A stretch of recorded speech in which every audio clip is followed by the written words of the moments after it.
қазақ прозасындағы ана образын жасаған Ғабит Мүсіреповтің мемориалды музей үйіндеміз. Мұнда қаламгер өмірінің соңғы жылдары тұрған, осы жұмыс бөлмесінде, мұндағы үстелде талай туындыларда туған Ғабеңнің өзге қаламгерлерден басты ерекшелігі отырып жұмыс жасаудан шаршаған кезде арнайы тапсырыспен жасалған мына үстелде тұрып шығармаларын жазған. Жазушы 1968 жылдан өмірінің соңына дейін дәл осы үйде тұрған. Музейге қойылған әр экспонаттың өзіндік тарихы бар. Қолданған бұйымдарына қарап, Ғабит Мүсіреповтің өте талғампаз жан болғандығын аңғарамыз.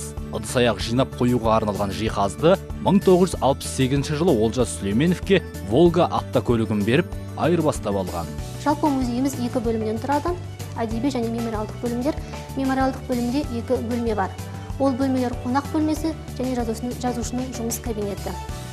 Және ерекше айта кететін, бұл музейде жазушы өзі тұтынған, қолданған барлық заттары сол күйінде, негізгі заттары сол күйінде сақталып тұр деп айтсақ болады.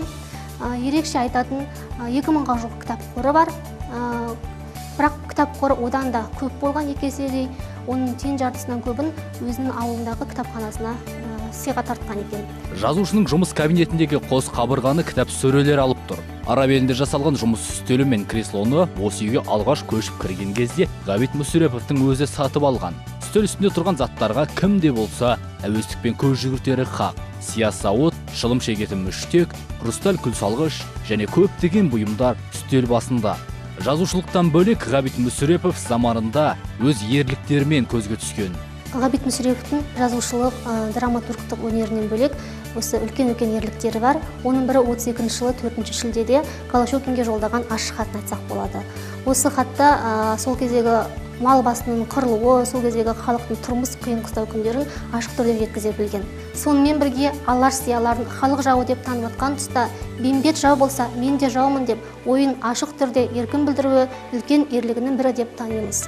Ғабит Мүсіреповтің хобби ретінде оның бильярд ойынның шебері болғандығы айтылады. Онан бөлек жазушы ағаш бұтақтарын қырқып алып, оны жонып түрлі қалыптарға келтіріп көркемдеумен әуестенген. Драматург ретінде де көп еңбек сіңірді.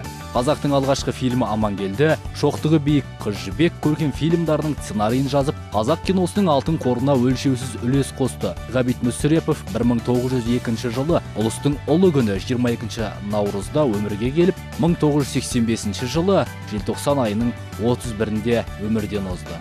Ал қасиетті елім, жерім, қиыспас дос-жаран, ағайын туыс, сәулелі жас ұрпақ, қош болыңдар. Ғабит Мүсіреповтың бұл да бір көрегендігі шығар.